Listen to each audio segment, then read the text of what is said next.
Good morning and welcome to Sunday Morning Musings with Fuzzy. This morning's musing is going to be just a little bit different because I've decided to do this musing on grief, and grief as it pertains to 2020 and 2021 and all through life, but especially 2020, 2021. And I'm going to do this Sunday morning musings in a two-part session. I haven't decided yet whether I'm going to do the second session right away or the part two right away, or whether I'm going to wait until next week. Just kind of trying to mill that through in my mind.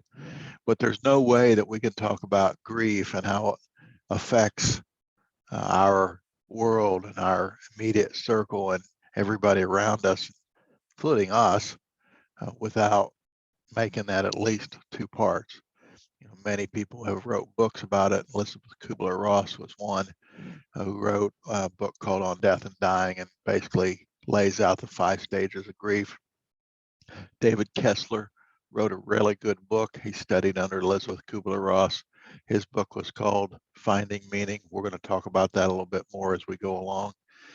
But this morning, I wanted to basically start off with the grief and identifying grief, and identifying the grief process that we go through, and also identifying for lots of people what you might be grieving and you don't know, because many people just don't realize that we grieve lots of things that aren't just somebody that died that was close to us. There are many things in our life that we grieve, and so I'm going to go through those, and I just believe that there's no way I can do that in one session. I've been trying to keep these to 20 minutes. This one will probably be closer to 30. Then the second one will probably be close to 30 also. So the two-part will be close to an hour.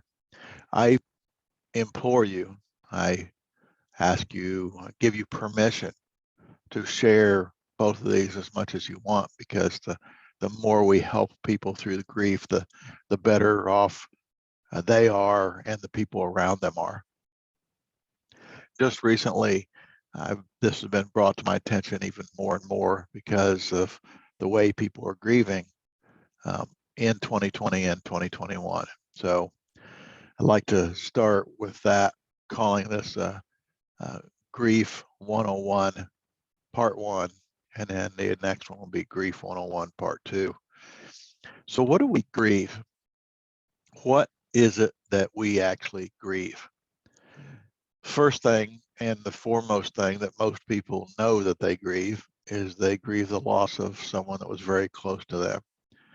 If that's somebody that has died, and typically that is the biggest one that we all understand, that every one of us knows that if somebody close to us dies, we're going to grieve that in some way, shape, or form. The second one is when somebody has a stroke or gets Parkinson's or gets dementia. They begin to lose their identity. They are not the person they used to be. And then we begin to grieve that loss of who that person used to be. The person individually even grieves the person they used to be. There's a grief process for the person going through it, and there's a grief process for the person that's watching it. Both of those are similar in some ways, but very different in many others. And so it's important to understand that there will be a grief process for both of those. There's also the grief of loss of a job, the grief of a loss of a repossession of a house or repossession of a car. There's loss of a divorce is similar to a death in the family, because you lose that identity of those two people. And many times, believe it or not, when two people are in a relationship where it's not good for them, where it's either abusive or one person has been treated very badly, many times when that relationship is pulled apart finally, when that when you're able to make that break from that abusive relationship, there's still a grief process that goes along with that. Even as bad as it would have been, there's still a grief process that goes with that, because we do grieve what used to be. For many addicts and alcoholics and other people who have habits, hangups, and all those other things, there's a grief process that goes through that. Once you become a new person, you need to and have to, I believe, grieve that person that used to be. No matter how bad it was, no matter how bad you were, no matter how badly you treated people, there's still that grief process because of who you were. And sometimes that grief process takes quite a while to get through. We understand that there are 5 stages of grief.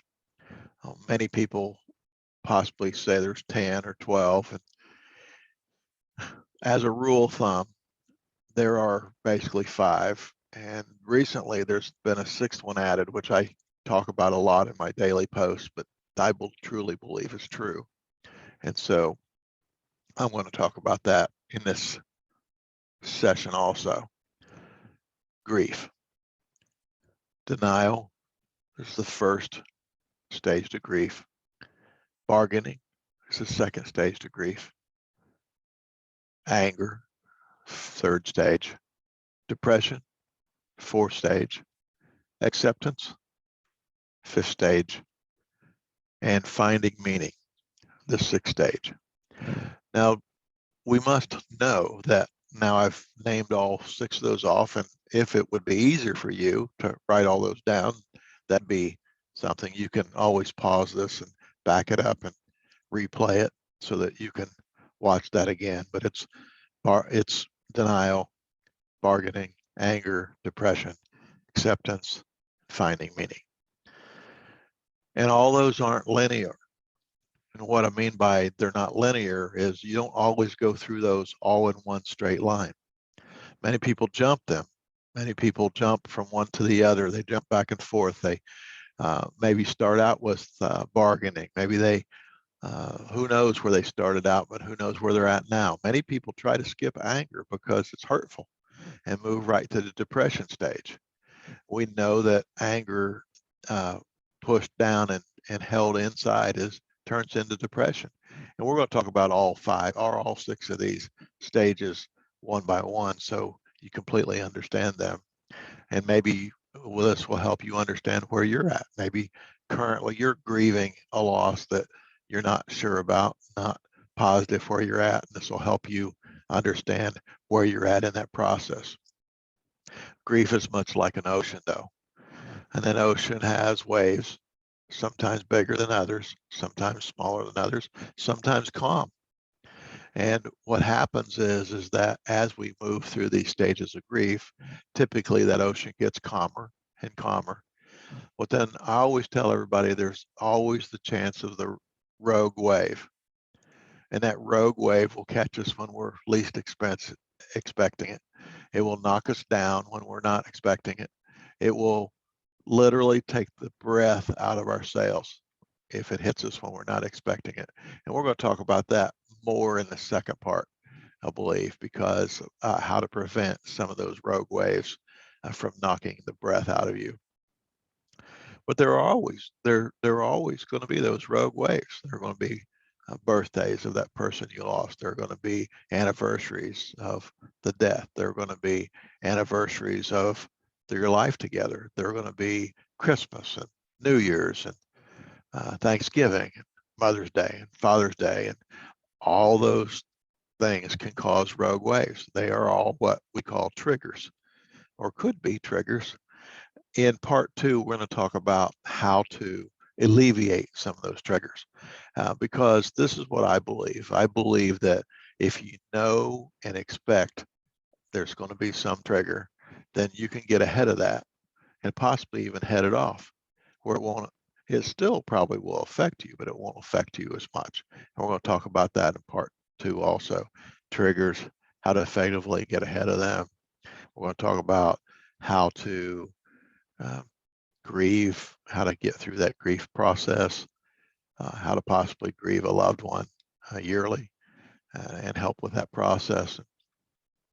We're going to talk about a lot of that stuff in part 2.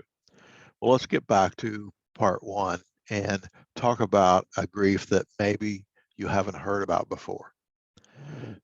This grief is called anticipatory grief. Now, anticipatory grief sounds like a great big thing that no person would ever understand, but it's really kind of simple. Anticipatory grief is the grief that someone feels as a loved one or someone very close to them begins to decline in their health. And over a long period of time, they get worse and worse and worse and worse until finally they're not able to take care of themselves at all. Somebody has to take care of them. You are watching them slowly wither away to nothing, and they have lost all control of themselves and being able to take care of themselves. And you're watching this.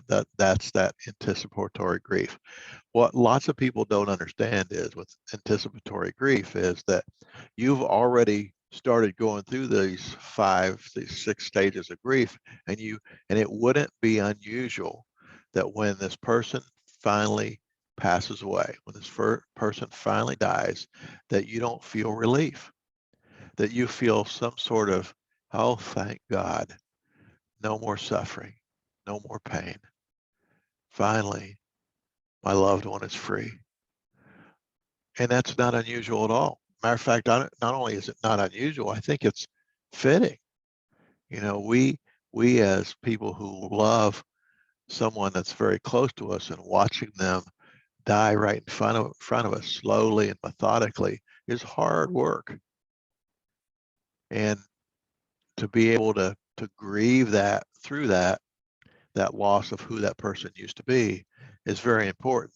It's very important to know that in the end, you may not go through all these stages of grief like someone would who had died unexpectedly, who a spouse has a spouse that died of a heart attack and dies right away, or falls down and dies, or has an accident, dies, and that grief won't be the same for you as it will be for them.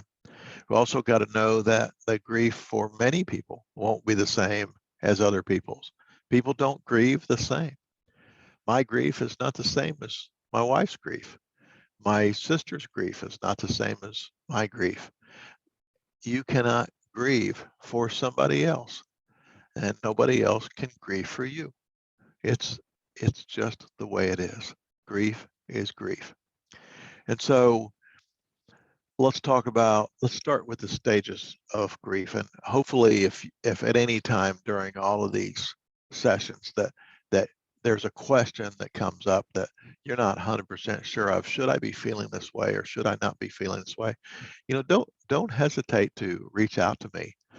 Don't hesitate to shoot a text, an email, a Facebook message, private message, anything that you feel you need. I'm more than willing to help with, whether I like it or not. I've seen a little bit of grief.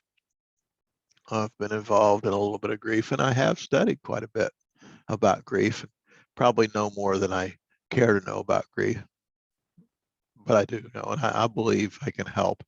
And if I can help, that's what I believe God has called me to do. So please feel free to reach out, even if it's to say, this is the way I'm feeling. Is that normal? Is that typical? Don't get excited if I tell you that I don't like the word normal. I still have yet for anybody to tell me what the word normal means.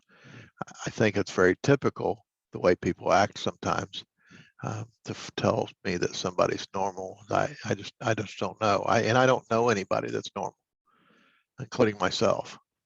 So as Joyce Meyer says, that normal is just a setting on a clothes dryer. And there really is no normal. So first step in that 6 stages of grief. First stage, denial. Denial is a natural coping mechanism of all of us, that immediately when something happens like that, we have to deny that fact is happening. We don't do it naturally, or we don't do it on purpose. We do it naturally. We don't deny that it's not happening on purpose. It's our natural body wanting to make sure that we're able to process that and handle it, which means that at first we have to deny it, because if we didn't, it would just drive us crazy. It would throw us over the edge. And so immediately your body builds this bubble of denial around you to protect you, to help you work through this. Now, in a healthcare profession, and especially as hospice workers, we learn very quickly, well, most of us learn very quickly, you don't bust that bubble of denial right away, because this is what happens if somebody is dying right in front of somebody else and this other person, friend of yours, says they're not really dying, they're going to get better, but you know that's not true, they're not going to get better. The last thing you want to say is, you're in denial and this is not going to help you. And this is what I tell you that. It's because if you bust that bubble of denial too early, you'll get stuff all over you and you will get hurt. And so what we do is, what I try to teach everybody around me to do, is we just poke a little bitty hole in there. We let that air just seep out just a little bit on its own. And we help people work through that denial stage. And people even say to me, so, well, you know about these stages of grief. I believe that I'm past the bargaining and denial stage. I just believe that, my husband's going to get better one more time so he can speak to me, even though he's laying there unconscious and has been for a week. And I'll lovingly say, well, there are stages of grief, and one of those stages is denial. And it's very possible that just by the statement you just made, that you could be bouncing back and forth in some of those. They're not lineal. And I'll explain that to them, and that'll help them go back and say, well, maybe you're right. Maybe just that statement would prove that I am in some denial still. And so we tell everybody that that state of denial is needed, that everybody has to have it. Everybody's in some shape, fashion, or form needs to be in denial, some part of that. And then we let it out easily. We let them work through that. Second one is bargaining. Could I have done anything different? If I had been there, could I have stopped it? If we had been eating more healthy, could we have stopped this? Could I have kept them from doing this or that? And that's pretty typical. We have to know these things. We have to bargain with somebody. Typically, it's God. God, if you'd only taken me, I kept this person alive, I would have done anything to keep them alive. Typically, it's God they're bargaining with, but sometimes it may just be themselves. One of the things that I found out about bargaining is that it is a very needed part of this process also, because it gives us a chance to put the pieces of the puzzle together. See, in bargaining, many times we don't have all the pieces of the puzzle. We don't know all the story of what happened. And during that bargaining stage, we have to reach out. We have to ask. We have to, well, what really happened? Well, why did this person die? We have to see death certificates so that we can know what was actually put on the death certificate. We need to ask questions about what happened. If it was an accident in a car, we need to know, see an accident report, know what happened. We need to know if there were drugs or alcohol involved in any of that part of that. We just need to put pieces of the puzzle together. That's our natural tendency to do that. And so what I found is during that bargaining stage is that people are trying to put those pieces together. That our mind needs to know how that puzzle looks when it's finished. And sometimes, unfortunately, we can't get all those pieces of the puzzle. We just got to try to get as many as we can. The third stage is anger. And many people will tell you they'll be crawled in up on a little ball. Just had this conversation with somebody yesterday. They were crawled up in a little ball in a fetal position in bed most of the time after their loved one died for the first few weeks.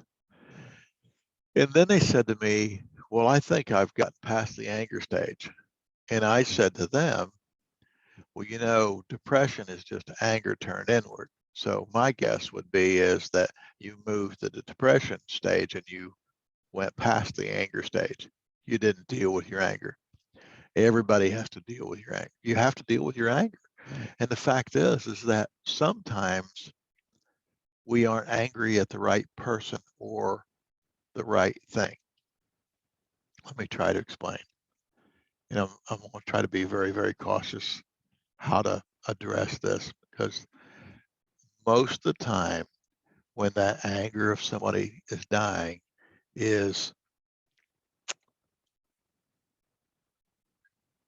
being angry at somebody that you shouldn't be angry at. It was because somebody died that was preventable. A drug overdose, a accident where they were driving crazy, an, an, an experiment with jumping off a bridge or you know, bungee jumping or doing something crazy. And really, truly, that death was preventable. Then many times the loved one doesn't want to do the anger stage because in their mind, and I don't think they do this intentionally, but in their mind, they don't want to be mad at the loved one. They want to be mad at somebody else. And so what happens many times is they skip that anger stage and move right into depression. And when this person I was talking to finally went back and I said, it sounds like you're upset. She said, I'm pissed off. And I said, good, because being angry means you're going back to the anger stage and you're going to get past that depression stage, because that is depression is just anger turned inward. And we must get that anger out. And while we may not feel like it's right to be angry at the person we loved, it is a natural thing. It is very typical to be angry at them, and that's okay, because that won't hurt them at all. It'll only hurt you for holding it in. And so the anger stage and all of that. Then we move to the depression stage. Now I've seen people get stuck in this stage, stuck a long time. And many times what I try to do with people is to get them to write, because many times people can get that anger out, get those feelings out. People who are, their personalities just are not those personalities that let them show anger outwardly and openly. They repress it a lot. And so a person with a personality that represses anger, then I believe it's really good for them to journal, to diary, to journal, whatever you want to call it, but to write a letter to those people, to the deceased person even. Now, granted, you can't hand that letter to that person. It doesn't matter whether you even show it to anybody. I think it helps to show it to somebody else and just explain to somebody what you meant when you wrote it, why you were writing it. Many addicts and alcoholics that I work with in AA and NA, we write a letter to your old self. I wrote a letter to my old self, to before recovering alcoholic Fuzzy, because I was pissed off. I was angry that I had spent 10 years of my life, almost 10 years of my life, just basically wasting it. I was angry at the things that had caused me to get there. I was angry at the world, and people around me at that particular time in my life knew it, because many times I would blow up for no reason whatsoever. My anger was right on the very edge of unleashing on anybody and any unsuspecting person around me. I mean, I learned very quickly that, once I started AA and once I got a sponsor, I found out very quickly that I needed to start getting that anger out in a very better way, so that I wouldn't be stuck in that depression. So those people that are in depression, and some of them might be you that are watching this today, say that especially if it's been months or years, I think you need to talk to somebody professionally. You need to sit down with them and and work through that, because nobody deserves to be stuck in a depression. Nobody deserves to be there in their life. And so I would suggest that you talk to somebody professionally, and at the minimum, start writing how you feel. And if you skip that anger stage, you'll find out fairly quick that you have and what you need to do. Then we go from depression to acceptance. Now, many people don't like to go to this stage because they believe that you have to accept the fact that that person's not here anymore, or that you've lost whatever it is that you've lost. And that's not true at all. The acceptance is only about accepting the fact that it happened. Acceptance is the fact that you're going to move on differently from this point on, that you are no longer ever going to be the same. Acceptance is just saying, this has happened, and I got to figure out how to put one foot in front of the other, because if I can't, I'm not going to move on from depression. So acceptance isn't the fact that, my mama died last October. I'm not okay that she died. I would like to spend some more years with her. I accept the fact that she is, and I accept the fact that October 6th was the year that of the anniversary of her death, and there's nothing I can do about that. And now when I watch the turtles in the back sitting on a log and snap a picture of those, I can't send that picture to her anymore, because she loved to watch the turtles sitting on a log and on the retention pond in my backyard. I can't send that to her. The glory of that is that if we look at what I like to do is cognitively reframe, I could be upset about that, and I could be angry about it, and I could be all those things, but I've accepted the fact that she isn't here. The glory of that is, though, is that she sees it anyway. She's in a place where she can see everything. She's watching this video right now. She's watching me do it live, and my prayer is that she's proud that I would be able to talk about, her death, which I don't believe was actually her death. It was her birth into eternal life. And that, I accept that fact. And not saying that everybody will accept it that easily, and not saying that everybody will accept exactly what's happening in their lives. But that's where the 5th stage of grief comes, is acceptance. Then the 6th stage of grief is finding meaning. And I'm running really close to my time right now, so I'm going to probably talk some more about finding meaning. Matter of fact, I'm going to write myself a note, so I do that. Finding meaning. David Kessler, who I talked about earlier, was a protege of Elisabeth Kubler-Ross. And I know many of you have probably heard me talk about this before, and I can't remember who I've told or who I haven't. So I'm going to just tell this short story about David.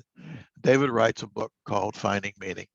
And the reason he wrote the book is because he had studied with Elisabeth Kubler-Ross. He told everybody in all the places where they traveled together. And then after her death, he traveled and he spoke to people about grief, about death and dying. And he basically told everybody that he knew everything that needed to know about death and dying, until his adopted son called him one day during a break at a session. And his other adopted son had died of an overdose. And then he said, I had to go back out and apologize to everybody. He didn't know anything about grief. And so he wrote this book, Finding Meaning, because he believes there needs to be a 6th stage. And that's where I'm going to kind of leave it for now. The 6th stage of grief, finding meaning. Please tune in for part 2. I believe that I'm probably going to go ahead and do that right away. I'm going to go ahead and post this one. And then feel free to watch and then wait for part 2. And then we'll go from there and see what happens. But have a blessed day, and I hope this has helped some. And again, feel free to share with anybody and anybody. Send it along. Tell anybody and everybody that you want. I hope this helps. God bless.